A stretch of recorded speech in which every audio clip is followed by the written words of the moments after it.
एक गांव के जंगल में पीलू और बबलू बहुत प्यार से रहते थे। एक दिन पीलू अपने पति से कहती है, सुनिए जी, आज फिल्म चलते हैं। आपको वैसे भी छुट्टियां नहीं मिलती है, आज मिली है तो हम घूम कर भी आएंगे। तो बबलू कहता है, ठीक है, अपनी बाइक में चलेंगे, तुम तैयार हो जाओ। फिर दोनों पति पत्नी बाइक में सवार होकर फिल्म देखने के लिए चले जाते हैं। जो वो दोनों फिल्म देखकर लौट रहे थे, उनका एक ट्रक से एक्सीडेंट हो जाता है और दोनों सड़क के किनारे गिर जाते हैं। आप ठीक हो बबलू जी? हाँ पीलू, तुम ठीक हो ना? वो तो गनीमत है कि हमारी जान बच गई। तभी हरिया बोलता है, चलो बबलू की बाइक के टायर को ट्रक के नीचे से निकालते हैं। बबलू की बाइक पूरी तरह से टूट गई थी। फिर वो लोग एक ट्रैक्टर की मदद से टूटी हुई बाइक को अपने घर लेकर जाते हैं। मेरी इतनी मेहनत से कमाई हुई बाइक ऐसे ही टूट गई। अब पता नहीं ऑफिस कैसे जाना होगा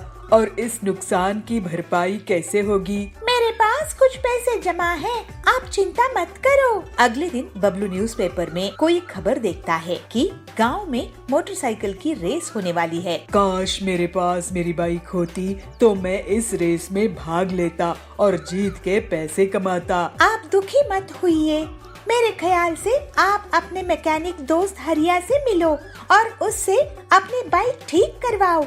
मुझे पक्का यकीन है कि आप बाइक ठीक करवा ही लोगे और रेस जीत भी जाओगे। ये ठीक कह रही हो पीलू। फिर बबलू हरिया के पास जाता है। हरिया मेरे दोस्त, मेरी बाइक को ऐसा रिपेयर कर कि मैं गांव में होने वाली रेस जीत जाऊं। मुझे कुछ जुगाड़ करना पड़ेगा। फिर हरिया आसपास देखता है और एक ट्रैक्टर के टायर को बाइक में फिट कर देता है। एक पुरानी कार से उसका इंजन निकालता है और बाइक में लगा देता है। ये देखकर बबलू बहुत हैरान हो जाता है। अब इस बाइक को चालू करके देखो बबलू। जब बबलू बाइक ऑन करता है तो वो शेर की तरह गुर्राता है। वाह हरिया, तूने तो मेरी बाइक ऐसी तूफानी रिपेयर की है। रेस जीतने के बाद पार्टी देना बबलू। फिर बबलू घर आता है। बबलू जी, आपकी बाइक तो बहुत ही सुंदर दिख रही है, इसको कोई ट्रक अब गिरा नहीं सकती। पूरे गांव में बबलू की बाइक को लोग आश्चर्य से देख रहे थे और बबलू रेस में भाग लेता है। रेस के दिन सभी इकट्ठा होते हैं।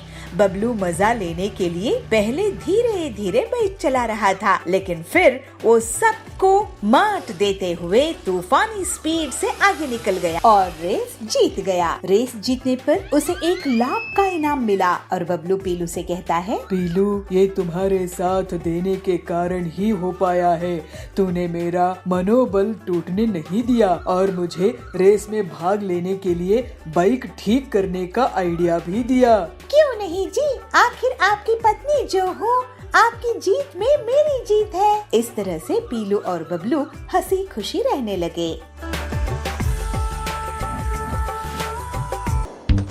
बंटी अपनी बहन पीलू से मिलने के लिए एक गांव में गया। पीलू उसको देखकर बहुत खुश हुई। बंटी भैया, कैसे हो? आपको देखकर बहुत खुशी हुई। आपके जीजा दिन ब दिन कंजूस होते जा रहे हैं, इसलिए कहीं जाने के लिए वो पैसे भी नहीं देते। क्या बात कर रही हो पीलू बहन, जीजा जी इतने कंजूस है क्या?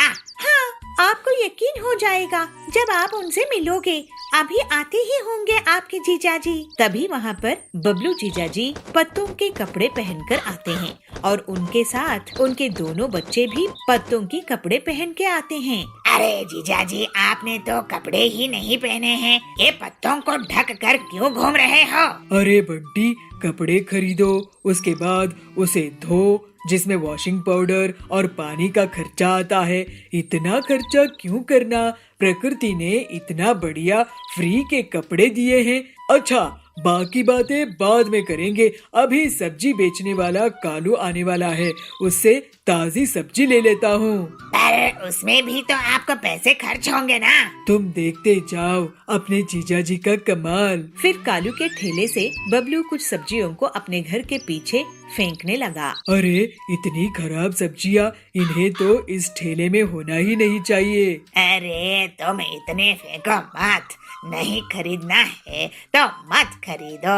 अरे जाओ कालू जाओ, मुझे तुमसे सब्जियां नहीं खरीदनी है। कालू वहाँ से चला जाता है और बबलू फेंकी हुई सब्जियों को लाकर पीलू को दे देता है। ये देखकर बंटी हैरान रह जाता है। अरे ये सब्जियां बेकार नहीं है, बस कुछ दाग लगे हैं, इन्हें साले साहब के लिए बना लो पीलू। ऐसे ही जब वो सब खाने के लिए बैठते हैं तो सब्जी कम और पानी ज्यादा था। अरे दीदी, सब्जी तो इसमें है ही नहीं।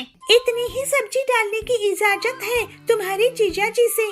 इससे ज्यादा सब्जी इस्तेमाल करूंगी तो वो नाराज हो जाएंगे। ये सब्जी पचने में बहुत आसान है साले साहब, खाओ खाओ, जितना मन करे खाओ।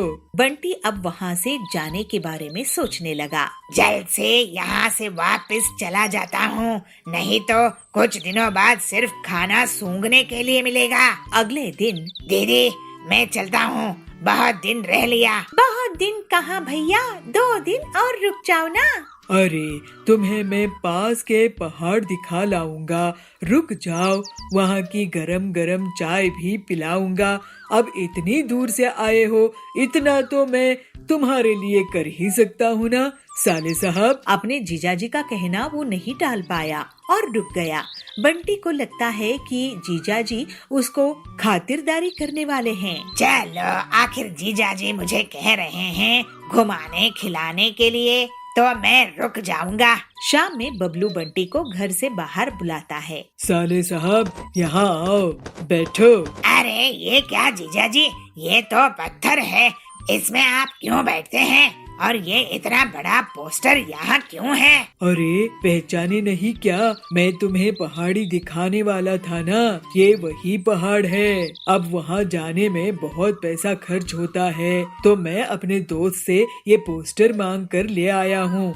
और ये पियो गरम गरम चाय, घर की भी बनी है, वहाँ जाकर पीने की मजा भी आएगा। और खर्च क्यों करना है इन सब में? लेकिन जीजाजी ये तो कोई घूमना नहीं हुआ। क्यों, तुम क्या चाहते हो?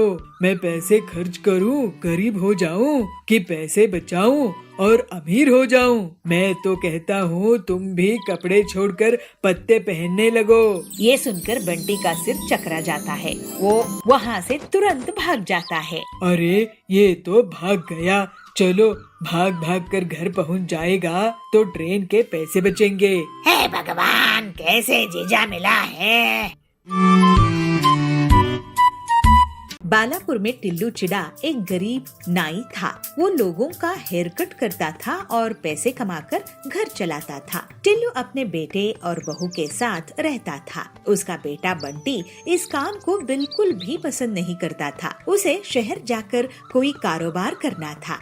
एक दिन टिल्लू का एक्सीडेंट हो जाता है। वो बंटी को बुलाकर कहता है, बेटा बंटी, हम खानदानी हेयर कट कर रहे हैं। मेरे पिताजी और मैं अपने घर के लिए रोटी इसी काम को करते हुए कमाए हैं। अब तू ही है जो ये बात नहीं समझता। मैं कितने दिन हूँ मुझे पता नहीं, इसलिए मैं तुझे एक चीज देना चाहता हूँ। ये ले, ये है वो कैंची जिसे हम सब कटिंग करते थे। ये रख और काम कर। क्या पिताजी, आपको जायदाद के नाम पर ये कैंची ही मिली थी? पता नहीं आप मुझे कभी समझ पाएंगे कि नहीं। मैं इस काम से नफरत करता हूँ। मैं कभी भी इस कैंची को नहीं इस्तेमाल करूँगा। अरे आप अपने पिताजी से ऐसे कैसे बात कर सकते हो? जब आपकी आमदनी नहीं थी तब इनकी मेहनत से ही घर का पूरा खर्चा चला है। आप इनसे माफी मांगिए। पिताजी मुझे माफ कर दो। इसके बाद कुछ दिनों में ही टिल्लू परलोक सिधार जाता है। ये लीजिए पिताजी की कैंची, अब इससे काम शुरू कीजिए। नहीं नहीं, मैं किसी का हेयर कट नहीं करूँगा। तो फिर आप अपने पिताजी को दिया वचन नहीं निभाओगे और घर का खर्च कैसे चलेगा? आप क्या चाहते हैं कि हम सब भूखे ही मर जाएं? अरे तुम क्या बकवास कर रही हो? मैं काम करने से तो मना नहीं कर रहा हूँ ना। हाँ, तो फिर इस कैंची का इस्तेमाल करो और काम करो। बंटी जबरदस्ती लोगों की हेयर कटिंग शुरू कर देता है, लेकिन उसका मन नहीं लगता था। इस वजह से गड़बड़ हेयर कट करने लगता है। लोग उस पर गुस्सा करने लगते हैं। एक दिन परेशान होकर बंटी जंगल में जा रहा था, तभी उसको साधु दिखते हैं। वो बहुत भूखे होते हैं। बंटी उन्हें कुछ सेब खिला देता है। साधु जी, मेरा काम में मन नहीं लगता, क्या करूं? मेरे आशीर्वाद से तुम्हारा काम अपने आप हो जाएगा। इसके बाद बंटी अपनी हेयर कटिंग की दुकान में जाता है और लोगों की कटिंग करने के लिए जैसे ही अपने पिताजी की कैंची उठाता है, वो कैंची साधु के आशीर्वाद से अपने आप हेयर कटिंग करने लगती है और जल्दी ही वो बहुत फेमस हो जाता है। वाह जी, आप तो बहुत ही कमाल के काम करने लगे हो, मैंने तो सोचा भी नहीं था। तुम जानती हो पीलू, इस साधु महाराज के आशीर्वाद से हुई है। अब हम ना एक बड़ा घर खरीदेंगे। वाह जी। और बंटी एक बड़ी सी घर ले लेता है। इसके बाद बड़े बड़े हीरो उसके यहाँ हेयर कटिंग करवाने के लिए आने लगते हैं। पीलू, तुमने मुझे आलसी होने से बचा ली। अगर तुम नहीं होती तो मैं अपने पुरखों का हेयर कटिंग का काम नहीं करता। तुम्हारे कारण ही मैं इतनी तरक्की कर पाया हूँ। बड़ों का कहना मानना चाहिए जी, आपने भी वही किया। इस तरह से पीलू और बंटी खुशी खुशी रहने लगे। चुलबुल नगर के गांव में सुंदरी चिड़िया बहुत घमंडी और अमीर जमींदारिन थी। वो गरीब लोगों को ब्याज पे पैसे उधार देती थी और जब गरीब उसे उधार के पैसे लौटा नहीं पाते थे तो वो उनकी जमीन को हड़प लेती थी। ऐसे ही एक दिन बबली उसके पास पैसे उधार लेने के लिए जाती है। सुंदरी सेठानी, आप मुझे 1 लाख उधार दोगी क्या? मैं आपको अगले साल वापस कर दूंगी। मुझे कैसे पता कि तुम मुझे पैसे वापस कर दोगी? तुम कौन हो? मैं तो तुम्हें नहीं जानती हूँ। मैं यही इसी जंगल में रहती हूँ। सेठानी जी, गरीब किसान हूँ, छोटी सी जमीन है मेरी। अच्छा, तो तुम मुझे अपनी जमीन गिरवी रख दो, मैं तुम्हें पैसे उधार दे दूंगी। वैसे कितनी बड़ी जमीन है तुम्हारी? मेरी 10 एकड़ की जमीन है, आप गिरवी रख लो। ठीक है, यहाँ अंगूठा लगाकर पैसे ले जाओ, लेकिन याद रखना, पैसे नहीं चुकाए तो जमीन मेरी। फिर बबली उन पैसों से खाद और दवाइयाँ लाती है और खेत में दिन रात बहुत मेहनत करके फसल उगाती है। इस बार उसकी अच्छी फसल हुई थी। ऐसे ही एक दिन सुंदरी उसके खेत के पास से निकल रही थी, तभी उसकी नजर बबली के खेत में जाती है। अरे वो टिल्लू, कहाँ घूम रहा है? ये बता कि ये खेत किसका है जिसमें इतने बढ़िया फसल उगी है? सेठानी जी, ये खेत बबली का है। उसी बबली का जिसने मुझसे पैसे उधार लिए हैं? अरे वाह, इसका मतलब ये जमीन और ये फसल और इसका मुनाफा मेरा हुआ। फिर सुंदरी बबली से मिलती है। क्यों बबली, इस बार तो तुम्हारी फसल बहुत अच्छी हुई है, लगता है बहुत मेहनत करी हो। जी सुंदरी जी, मैं फसल बेचकर आपका उधार लौटा दूंगी। उसके बाद घर में बेटी भी है, उसकी शादी भी करनी है। ठीक है, ब्याज मिलाकर 3 लाख दे देना। क्या? लेकिन मैंने तो बस 1 लाख ही उधार लिए थे सेठानी जी। हाँ, तो ब्याज चढ़ा के और 2 लाख हो गए हैं। तुम अनपढ़ गंवार लोग कुछ नहीं समझते। ये तो अन्याय है सुंदरी जी। फालतू की बात मत कर, नहीं तो मैं तुझे घर में भी नहीं रहने दूंगी। मैं आपके पैसे नहीं चुका पाऊंगी। नहीं, आप मेरी जमीन ही रख लो। शाम में बबली अपने घर आई और अपनी बेटी पीलू को रोते रोते सब कुछ बता दी। मैं उस लालची सेठानी को देखती हूँ, वो अपने आप को क्या समझती है। आप चिंता मत करो माँ, अब मैं उससे सभी चिड़ियों की हड़पी हुई जमीन वापस करवाऊंगी। पीलू अपनी सहेली हरी तोती के साथ एक प्लान बनाती है। दोनों सहेलियां एक छोटी सी खेत की जमीन में एक नकली पेड़ लगाती है और फिर उस पेड़ को लाल रंग से रंग देती है। फिर वो दोनों उसकी डालियों में सोने, चांदी, डायमंड्स के गहने चिपका देती है, जिससे ऐसा लगता है कि वो गहने उसी पेड़ के फल हो। अब आएगा मजा, लालची सुंदरी कैसे फंसेगी देखना। इसके बाद पीलू चिड़िया हरी तोती के साथ जानबूझकर सुंदरी के पीछे जोर जोर से बातें करती है। अरे तूने देखी क्या उस लाल पेड़ को जो उस खेत में उगा है? उसमें से फल की जगह गहने उग रहे हैं।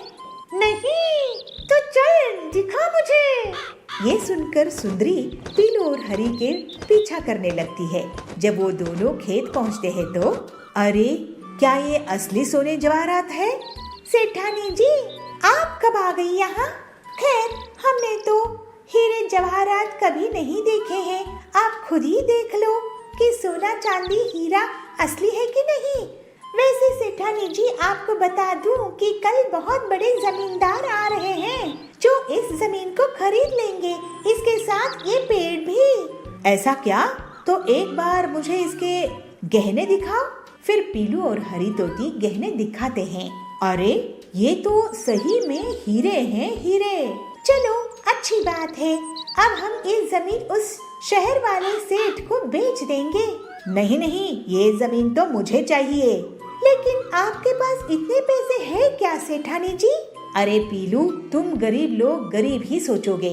इसके लिए तो मैं अपनी पूरी जमीन जायदाद बेच दूंगी, लेकिन मैं इस पेड़ की जमीन को खरीद के ही रहूंगी। ठीक है, तो फिर सौदा पक्का। आपकी पूरी संपत्ति के बदले में ये जमीन। ये लीजिए इस जमीन के कागजात। लेकिन पहले आप अपनी संपत्ति के कागज मेरे नाम कर दीजिए। फिर सुंदरी अपनी पूरी संपत्ति, जमीन जायदाद, गाड़ियाँ, हवेली पीलू के नाम कर देती है और उस छोटी सी पेड़ वाली जमीन को बदले में ले लेती है। अगले दिन कुछ लोग उस पेड़ के पास इकट्ठा होते हैं। क्यों गरीब लोग, कैसा लगा मेरा ये गहनों का पेड़? जरा हमें भी दिखाना गहने सेठानी जी। ये देखो। फिर सुंदरी उन्हें गहने दिखाती है। तभी टिल्लू के बगल में खड़े हुए पक्षी के हाथ से उस हार में पानी गिर जाता है और उसका सुनहरा रंग मिट जाता है। अरे ये क्या, पीलू मुझे लूट ली, बर्बाद कर दी। ये तो नकली लोहे की चेन है जिस पर सोने का नकली रंग लगा हुआ था। इस तरह से सुंदरी को उसकी धोखाधड़ी की सजा मिल जाती है और पीलू की मदद से बबली और बाकी जंगल के पक्षियों को उनकी लूटी हुई जमीन वापस मिल जाती है। फिर सब खुशी खुशी रहने लगते हैं। बिलासपुर में बबलू नाम का कबूतर रहता था। वो किसी भी चीज से कोई भी सामान बनाने की हुनर रखता था, जैसे प्लास्टिक की बोतल से नाव बनाना, कार्डबोर्ड से सजावटी सामान बनाना वगैरह। ये बात उसकी माँ पीलू को पसंद नहीं थी। बेटा बबलू, तू हमेशा कुछ ना कुछ करता ही रहता है, लेकिन काम की एक भी चीज नहीं करता। आखिर कब सुधरेगा तू? तेरी शादी भी तो करवानी है। माँ, मैं काम करके जितना पैसा कमाता हूँ उतने में घर का खर्चा तो चल जाता है ना। तुम मुझे ताना कब बंद करोगी? घर खर्च का जितना पैसा आता है उतना तो तू घर के सामान से फालतू की चीजें बनाने में लगा देता है। घर की पूरी बोतल्स, घर की अलमारी की लकड़ी सब बेकार गई। मैं इतनी मेहनत मजदूरी करके घर चला रही हूँ और एक तू है कि सारा सामान कबाड़ा कर देता है। माँ, मुझे कुछ दिन और दो, तुम जरूर एक दिन मुझ पे गर्व करोगी। भगवान करे वो दिन जल्दी आए, नहीं तो तू तो हमारा घोंसला ही बिकवा देगा। इस तरह से कुछ दिन और बीत जाते हैं। एक बार बबलू के घर में बर्तन दिखाई नहीं दे रहे थे तो उसकी माँ उसे आवाज लगा के कहती है, बबलू, ओ बबलू, कहाँ है तू? हाँ माँ, क्यों आवाज दे रही हो? बताओ क्या काम है? बेटा, लगता है घर में चोरी हो गई है। एक भी बर्तन दिखाई नहीं दे रही है। चल हम पुलिस स्टेशन में कंप्लेंट करते हैं। नहीं माँ, बर्तन कहीं नहीं गए हैं। आओ अपने घोंसले के पीछे चलो, मैं तुम्हें दिखाता हूँ। फिर बबलू अपनी माँ को घोंसले के पीछे लेके जाता है और वहाँ बर्तनों से बनी एक मोटरसाइकिल दिखाता है और बबलू कहता है, माँ ये देखो, है ना कमाल की चीज। अरे नालायक, ये क्या कर दिया तूने? अब मैं घर का खाना किसमें बनाऊंगी? ये बर्तन की बाइक कौन चलाएगा? तू तो मुझे बर्बाद ही कर देगा। तभी वहाँ सुंदरी आती है। अरे पीलू, ये बबलू को क्यों मार रही हो? इसने ऐसी मोटरसाइकिल बनाई है कि सब इसे देखते ही रहेंगे। नहीं सुंदरी बहन, ये बबलू पता नहीं कब मुझे तंग करना बंद करेगा। जंगल में कालू कौवा मोटरसाइकिल बाइक्स चोरी करता था। घर से या बाजार से वो बाइक चुराने में कामयाब हो ही जाता था। पक्षी उसकी कंप्लेंट लेकर पुलिस बाज के पास पहुँचे। इंस्पेक्टर बाज जी, हमारी बाइक रोज चोरी हो रहे हैं, आप कुछ कीजिए ना। औजार तो मेरे 5 साल में बेटे की बाइक भी चुरा के ले गया। मैं तो लुट गया इंस्पेक्टर भाईजान। हाँ, लगता है ये काम कालू कौवे का है। एक बार हाथ लग जाए तो मैं उसे बड़ी जेल में डलवा दूंगा। लेकिन उसके लिए आपको कितना टाइम लगेगा इंस्पेक्टर साहब? इतने दिनों में तो वो सारे जंगल की बाइक्स चुरा लेगा और किसी के पास मोटरसाइकिल बाइक्स नहीं बचेंगे। हाँ, बंटी जी, कालू को जो कोई भी पकड़वाने में पुलिस की मदद करेगा, मैं उसे सरकार से 50,000 का इनाम दिलवाऊंगा। इस तरह से सभी वहाँ से चले जाते हैं। कालू ये सब दूर बैठकर सुन रहा था। ऐसा क्या? मुझ पर इनाम? अब मजा चखाऊंगा इन पुलिस वालों को। मैं इनकी ही बाइक चुरा के भाग जाऊंगा और इन्हें पता भी नहीं चलेगा। थोड़ी देर बाद ही पुलिस स्टेशन में कालू कौवा मच्छर मारने की दवाई से धुआं कर देता है और पुलिस की बाइक को ही चुरा कर भाग जाता है। पुलिस बाज का सर चकरा रहा था, वो कुछ नहीं कर पाया। ये सब बबलू अपने बर्तन बाइक से देख रहा था। फिर वो तुरंत ही कालू कौवे का अपनी बर्तन बाइक से पीछा करने लगता है और जल्दी ही बबलू कालू की बाइक के पास पहुंच जाता है और उसे जोर से एक लात लगाता है। कालू की बाइक डगमगा जाती है और कालू जोर से गिर जाता है। बबलू अपनी बर्तन बाइक से कालू को पकड़ने में कामयाब होता है और फिर उसे पुलिस स्टेशन लेके आता है। अरे ये क्या? ये कौन सी नायाब बाइक है जिससे तूने मुझे पकड़ा है? ये मेरी स्पेशल बर्तन बाइक है। ऐसी बाइक तो मैंने पहले कभी नहीं देखा। और अब तुम ऐसी बाइक को क्या, कैसी भी बाइक को नहीं देख पाओगे, क्योंकि अब तुम जेल में पड़े रहोगे। फिर अगले दिन पूरे जंगल के सामने बबलू को पुलिस के द्वारा पूरे 50,000 का इनाम दिया जाता है। बबलू की माँ बहुत खुश होती है और कहती है, वाह बबलू, तूने तो मेरा नाम रोशन कर दिया बेटा। पूरे गांव में तेरी बर्तन बाइक अब फेमस हो गई है और तू भी। इस तरह से अब बबलू के अनोखे काम पूरे जंगल में प्रसिद्ध हो गए। उसके पास अब पैसे आने लगे और बबलू अपनी माँ पीलू के साथ हंसी खुशी रहने लगा।